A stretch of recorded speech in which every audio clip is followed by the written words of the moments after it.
The 501c3 church and churchianity at large would rather talk about the Mandela Effect than what I'm about to share with you. What am I talking about? Stay tuned and find out. Open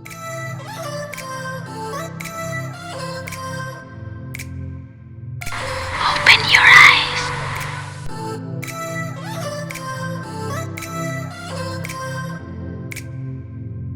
Look deeper.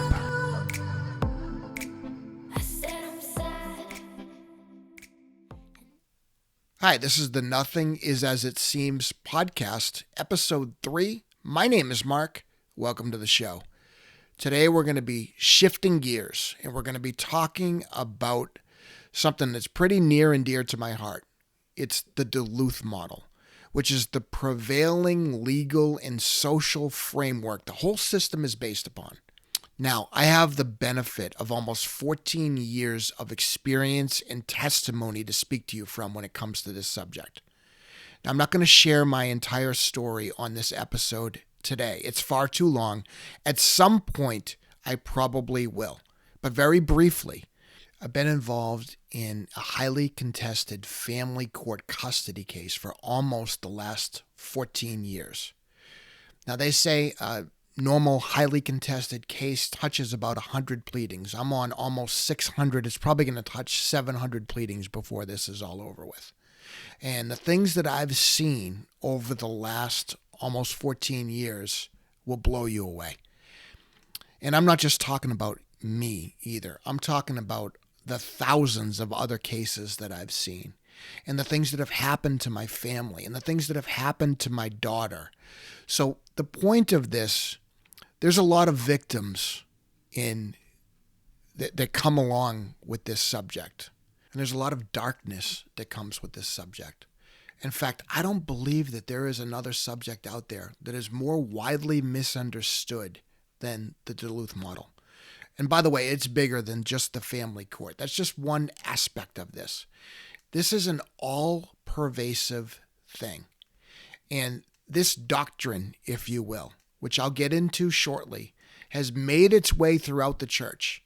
And what I want to say up front, most people have unknowingly adopted this doctrine in one way, shape, or form.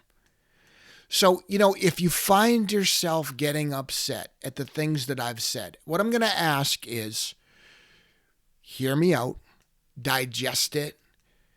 If you are the praying sort, if you're a believer, pray on it and give it some time to set before you make a full determination as to what I'm saying is true. Because I know that what I'm about to tell you is the truth because I've lived it. And so is my family and so is my daughter. I'm going to give you the narrowed down, simplified, paraphrased version of their whole philosophy that drives the entire machine. It works kind of like this. Men of this world are the predisposed, naturally inclined criminals who have a natural predisposition to commit crime and oppress women. Women have a natural predisposition toward being nurturers, kind, loving, and they are the victims of this world. Now, here's where the subtlety and the darkness really just seeps in. Because hopefully, most of us will recognize that the philosophy is a bad one. We're all responsible for what we do, right? If a man does something that is abusive or it's criminal or it violates someone's rights, he should be held accountable. That would go for women as well. Most of us, I would think, will agree with that. Of course, we're coming to a place in this world where we can't even come to a consensus on something like that half the time. We know in Christianity that both men and women are living in a fallen condition since Adam and Eve.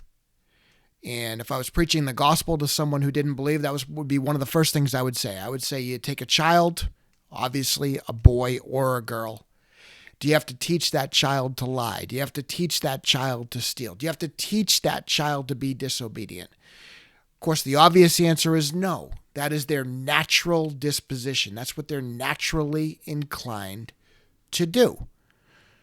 So, as far as this natural inclination that exists for one sex and not the other, most of us, hopefully, we can agree that that is not the case either. But there's a big problem, and let me try to explain it. Have you ever heard the expression that actions speak louder than words? Or in the family court system, we often say that you can believe what the person does and not what they say. And this is kind of like that, because a lot of people are going to agree with everything that I just said about the accountability and about the fallen nature of both men and women. There's a verbal assent there, but the actions betray that verbal assent by the actions of almost everybody out there, and especially leadership of the 501c3 church. The actions prove that they do agree with the Duluth model philosophy. Let me show you how.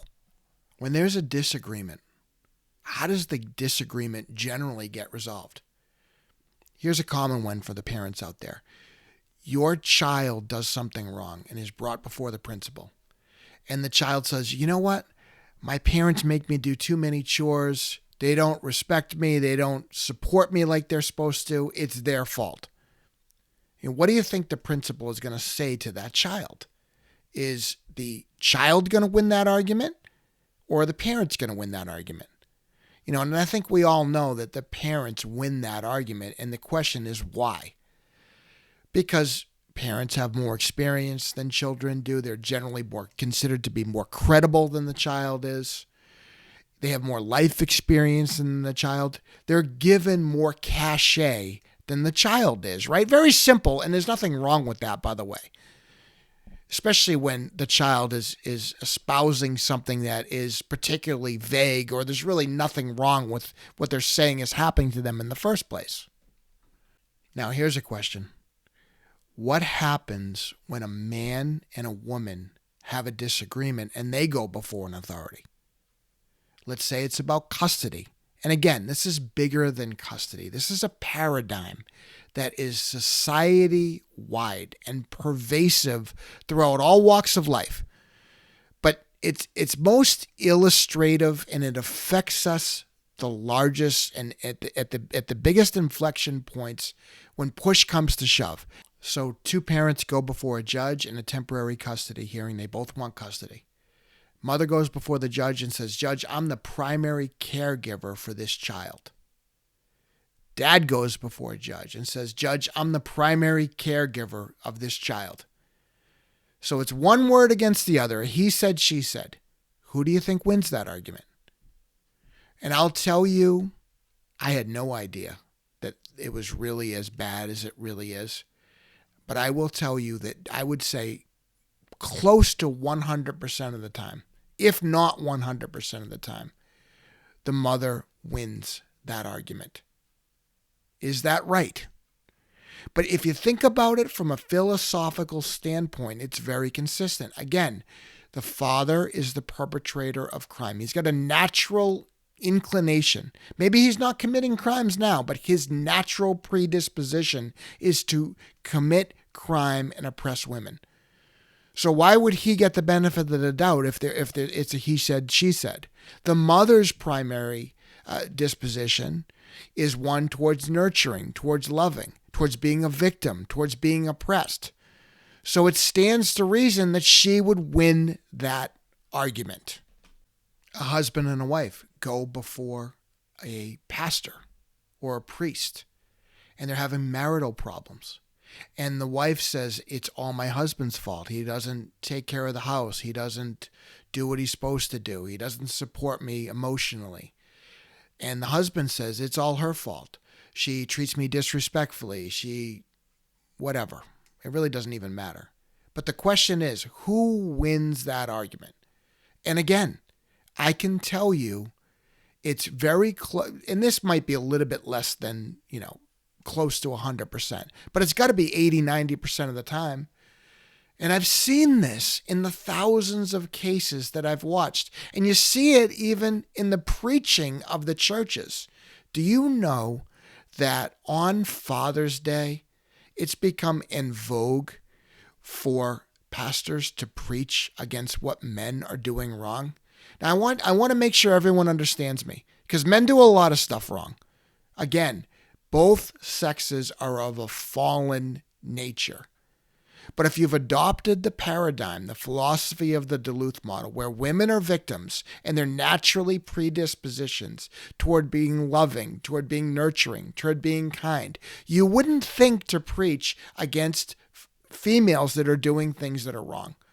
And in fact, they don't preach against females that are doing things wrong. That is just about unheard of in today's world, because there's that place of safety. If you are going to go out there and call men out on the carpet, and they need to be called out on the carpet. So let me just make sure that everyone understands. But if you call the men out on the carpet, you're in a safe place. But if you call women out on the carpet for what they've done and what they're doing, you're in a very dangerous place. You know how hard it is to get information on this subject now? There was a blogger by the name of Dalrock. He blogged anonymously. I would recommend checking him out. He left his stuff out there. And he was somebody who talked about this. There was a website that was a forum that right on cue is now gone. I was a member of it for about 15 years. It was dadsdivorce.com. The forum on that website, of course, it was sponsored by a large law firm. They probably didn't want this information getting out there. But just last week, it's gone. There's so much misinformation. Do you know that in the United States, if you have a child and you're unwed, the mother and father are not married, that in every single state, now I will say, I just heard recently that one state has moved to change this policy, and I don't know how far they've gotten with that. But every single state, as recently as like a year ago, that men have zero rights to that child. What do I mean by zero? I mean, if you tried to see that child without mother agreeing for 5 minutes, the police would come to your door and say, give back that child. There's no custody rights for unwed fathers. Yes, you can get a court order, potentially. I mean, you'd have to file in court. Most men need an attorney to navigate that process for a big dough. And if mother wants to put a roadblock in there, it can take months, if not years, to get that court order. But the point is, mother doesn't need the court order. She enjoys unlimited, 100% parenting rights to her child, while father has zero parenting rights. The company line there, they'll say that, well, what if the father is not on the birth certificate or something to that effect? Except it's a specious argument, because even if the father is on the birth certificate, even if he's acknowledged by both mother and father, he still has zero parenting rights. And of course, the company line is negotiate those parenting rights with the mother. Because remember, she's a victim, she's loving, she's kind, she's a natural nurturer, she's going to want what's best for the child. And that's great when she does, but what happens when she doesn't? You know, we've seen a barrage over the past few years of teachers, female teachers, sleeping with their students. And by the way, anybody who wants to defend that's just indefensible. I'm sorry. You can't sleep with your students. I don't care if you're a male teacher or you're a female teacher. Except if you're a male teacher, they throw the book at you, and they should throw the book at you. And it's good that they throw the book at you. But if you're a female teacher, 9 times out of 10, you get off scot-free. This has been proven in studies. Well, why? Women are victims, right? So if they're victims, then it's not their fault that they did that. That's unacceptable. That is completely unacceptable, especially some of these teachers sleeping with 12, 13-year-old boys. 30-year-old women. That is just completely not right. Let's call it like it is. The crazy thing is it's been codified. So if you take a class that they force you to attend if you were accused of something, even if you didn't do it, I'm talking about a Duluth model class. One of the first things they teach you is if a woman commits violence against a man, you have to, this is how they say it now, you have to take a look at what happened prior to see if it was her fault. They have it's called primary aggressor. Okay. And if she was not the primary aggressor, then it's not her fault, even if she takes a knife or she takes a weapon and uses it on the man. And the primary aggressor can be something as simple as verbal or financial or whatever is said or claimed that happened. So you have a situation where it almost always happens during a divorce and a custody dispute where because they're considered to be victims, they're not held accountable for what they do. And it's just not right. And it goes through all walks of life. The medical establishment has been totally co-opted by this entire philosophy or movement or whatever you want to call it. You know, when there's a married couple who split up, the circle of friends almost always goes with the woman and ditches the man. It's a sad thing. It's just not right. And I've seen men get kicked out of churches after a divorce for no reason whatsoever. And even if they don't get kicked out, they get that phone call or a tap on the shoulder and they get the talk and they get the pressure that you need to do the right thing. You need to be the bigger person. And it's just not right. Now listen, I will say this. When I first started my journey in this process, I really was convinced that everybody was just a scumbag that was associated with this. But I'll tell you, I grew up over time and I saw people who don't like what they have to experience. You ever see the movie Goodfellas? And Henry Hill says in the police scene or in the jail scene, he says, you know, even the cops that we couldn't bribe wouldn't rat out the ones that they could bribe. And that's kind of like this. The enemy is just so dug in this that even the people who see it really can't do anything about it, or they can do very little. So there's a lot of blame to go around. And I'll tell you, men are not excluded from that blame. We'll do another episode. I'll probably do whole episode on that. And I'll do a whole episode on female blame. And I'll do a whole episode on blame of those who are in charge, those in authority. Because there's a lot of blame to go along. But I'll say this, you know, the system is like a runaway train. You want to talk about hurting people? And I mean even the ones that do the wrong thing, because once you get on that train where you have a million people whispering in your ear of how you need to say this or you need to do that, you need to accuse that. And to get off that train, I've seen this a million times, is very difficult. And there's a lot of women who never get off that train, and it's a very dangerous thing. Because of the fact that 99% of this is completely hidden, here's what happens. There's a conflict of some kind. And it could be a divorce, but it could be another type of conflict. And then once that conflict comes to its head, the person doesn't know what to do because they don't know the system. They don't know the way things work. There's fear there. They're not prepared. Okay. And, you know, that's why I'm here. One of the things that you'll hear a lot is, well, isn't custody 50-50 all the time now? First of all, there's certain states that have presumptions of 50-50. There's certain states that almost never order it, like Massachusetts or New York. But there's another aspect of it, is that certain people, this is so hidden that there's a certain percentage of the people that think that 50-50 is just what they call joint legal custody. It has nothing to do with where the child actually stays.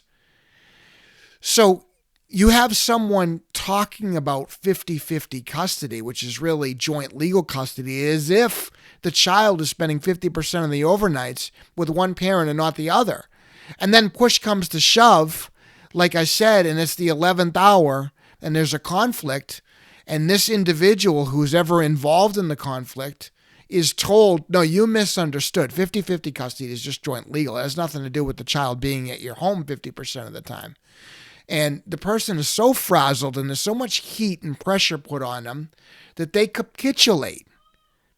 So the point is, we don't even have universal definitions for these terms that are bandied about in these highly stressful, highly leveraged situations. People say, well, that alimony thing, that's a thing of the past. That was from years ago. Well, I'm here to tell you that alimony is worse than I think it's ever been. And by the way, in the time I've been in this system, it's gotten worse, not better. It may have gotten better for certain people, a small percentage of people who can pay to play. But net, it's worse than it's ever been. Many have asked me, who know me, isn't it true that men that want custody almost always get custody?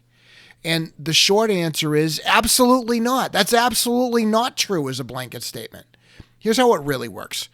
The vast majority of cases are settled before trial, anywhere from 90 to 95%. Some say even higher than that. The whole system is set up to get the case off the docket. They pressure you to settle. There's a lot of reasons for that are beyond the scope of this video. We'll get into them in future videos. But most cases settled, over 90%. And those cases that go to trial from a male standpoint are self-selected for the very best cases. So a case that goes from cradle to grave is going to be in the six figures for attorney fees, sometimes more, sometimes much more. So the vast majority are not going to pay that, and they're especially not going to pay it if they're going to lose anyway, and especially if the temp orders are not in their favor and the GAO report is not in their favor. And that's the short version. There's a lot to this.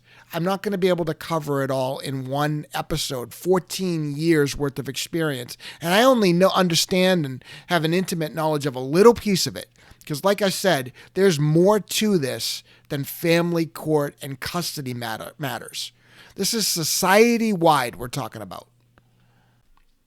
But the bottom line is, it's like the Mandela Effect, except I think it's worse than the Mandela Effect, because the dishonesty for this thing extends right into the minds and hearts of a lot of the people who are participating in this unknowingly. You say, how do I know that I'm participating in this? Well, the way that you know is, how do you react when push comes to shove? Have you had some sort of a dispute, or it doesn't have to be a dispute, it could be a disagreement with a spouse that you got divorced from? Did you give her everything that she wants? Did you support her getting everything that she wants? When someone comes to you and there's opposing parties and a man and a woman, and neither one of them has any compelling evidence, which side do you take? See, I found in my case, the things that I've seen with, I didn't see my daughter for years. My wife went through a terrible ordeal. My whole family was accused of things that they didn't do, and we could prove that they didn't do. But I found that the vast majority of people on the surface were very supportive until the very minute that I asked them to do something about it. And then that's when you found out which side they're really on. And you know what? If you're one of those people, listen, I forgive you. I haven't said this yet, but God miraculously restored my daughter to me. We prevailed in custody, and it was a miracle. It could not be done. So even though it was a miracle, I was lucky enough to learn quite a bit about the way things really work and the insidious underbelly of it. And it goes right to the church level. Matt Chandler did a famous sermon. And in that sermon, he basically said that if a woman is acting as she shouldn't be, it's because the man is not properly leading her. A woman that's properly led will act as she should. If she's not being properly led, then she's not acting and she acts incorrectly. It was not because of her own actions. It was because of the lack of leadership in her marriage. You see how twisted this can become. And it sounds simple coming out of my mouth, but you'd be shocked at how widespread and how almost universal this concept is readily accepted by almost everybody that hears it. If that's you today, you have to just start with an acknowledgement of it. And you have to turn from that. The truth will set you free. One thing that's important, even though we're talking theory and we're talking ideas, this is much bigger than theory, ideas, and abstract. There's real life people and real life children and real life families that are being adversely affected by this. And some of the situations are so crazy, it's so insane, I would have never believed it. That's how insane we're talking about. One of the first things that I saw way back years ago, it was a "we're not in Kansas anymore" moment. I saw a case with my own eyes. And what had happened was there was a contested custody matter. And the woman took out a restraining order against her husband, saying that she was assaulted by him. She tried to have him arrested. Well, the problem was he anticipated that happening. He was wearing a body cam. And not only did he not assault her, she assaulted him. He found out that she was going to be in court. He went to the court, brought the evidence, and had the restraining order dropped. Well, what did she do? She went to another court. It was a family court, and she went to the criminal court, or it was a criminal court, and she went to the family court. It's been so long, I don't exactly remember. But he didn't know about her going across the street or upstairs or wherever it was. It was a neighboring court. She got the restraining order ordered, and then she got supervised parenting time ordered based upon that restraining order. So the husband appears in court, and I watched this case. And he and his attorney said to the judge, this is what happened. He explained everything that I just happened. And there were no disputes on the facts, by the way. And they asked to have not even the supervised visits totally removed. They just asked for one overnight a week or one overnight every other week. Unsupervised. I would have personally asked for a complete change of custody based upon that because those are unacceptable actions. And the judge denied it. That's how crazy these cases are. I saw one other case. The woman had an affair with her adopted 18-year-old son. Incest. And she won custody of the younger child. Are you kidding me? And there, I saw another case. I don't even want to forget about this one. The wife tried to have the husband murdered. She tried to hire family to have the husband murdered. He won that case. He won custody, but they would not charge the woman criminally, even though they had witnesses. These are real cases that we're talking about, and they're far from isolated, let me tell you. There are judges that have been on the bench in the state that I had my case with that have not ruled on behalf of the father for 30 years.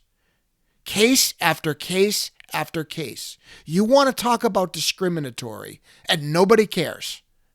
And not only that, no one's really even talking about it. Even the ones that claim to be talking about it, they very carefully ignore the majority of the issues. I mean, you have these intersexual dynamics, red pill guys. Listen, I'm not here to talk to you about sex because this is much bigger than sex.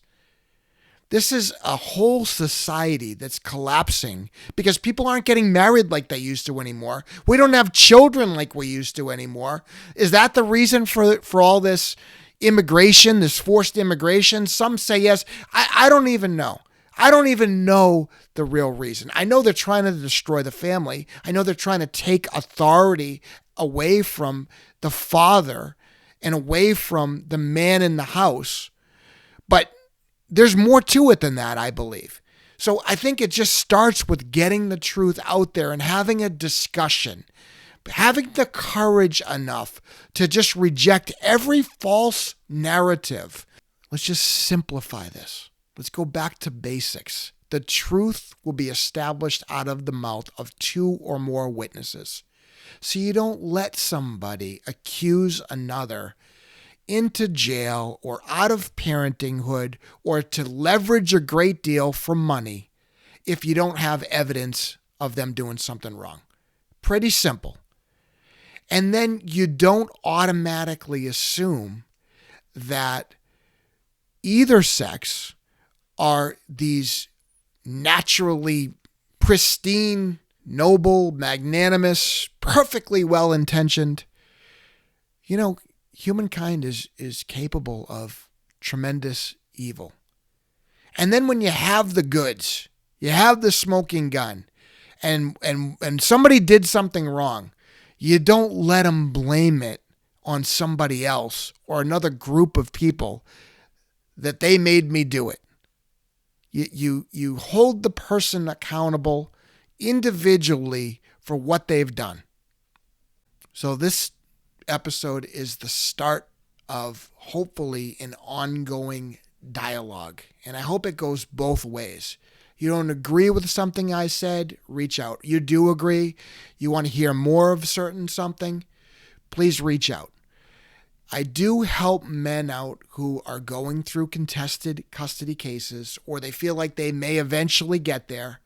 I do offer a free consultation for my services. You can email me at nothingisasitseemspodcast@gmail.com to set up an appointment. You can also leave a comment, and if you forget or weren't able to write it down. You know, a contested custody case, like I said, from cradle to grave, oftentimes for most men can be in the 6 figures, sometimes higher, sometimes much higher. And if anybody out there can save you half of that or 25% of that, it's probably worth talking to them. I do have a copy of my judgment if you want to see it. I do have all my pleadings. It's a legit case. We won custody after 12 years. Again, that was because of God, but it doesn't mean I didn't learn a thing or two along the way. I appreciate you watching this episode. Please like, subscribe, leave a comment, share.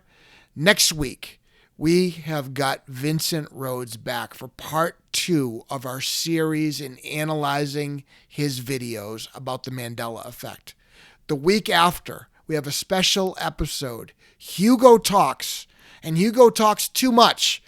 Here's another guy. He's got 160,000 subscribers who just did one of the emptiest, most insane, most completely vacuous videos on the Mandela Effect yet. Who is he answering to? We'll cover that in 2 weeks. And then tentatively, we have John Kerwin scheduled for an interview the week after. Thank you so much for tuning in. I'll talk to you soon.